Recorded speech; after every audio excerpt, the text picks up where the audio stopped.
কলার থুরটা আমি ভালো করে বেছে নিয়েছি। এখন সিদ্ধ করে আমি শীতল দিয়ে চাটনি বানাবো। অল্প লবণ দিয়ে দেবো। থুর সিদ্ধ হয়ে গেছে, নামিয়ে নেব। রসুন কুড়ে নেব, কাঁচামরিচ কুড়ে নেব।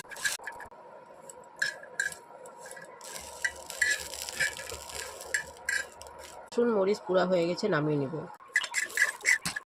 টমেটো ধুয়ে কেটে নিয়েছি, শীতলটাও ধুয়ে নিয়েছি, পুড়ে নেব।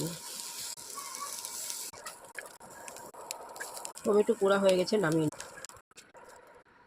শীতল পুরা হয়ে গেছে, শীতল কুটে নেব। রসুন মরিচ দিয়ে দেব, টমেটো দিয়ে দেব, আন্দাজ করে লবণ দিয়ে দেব, থুর দিয়ে দেব, পাতা দিয়ে দিয়েছি। থুরের চাটনিটা আমার হয়ে গেছে। Thank you.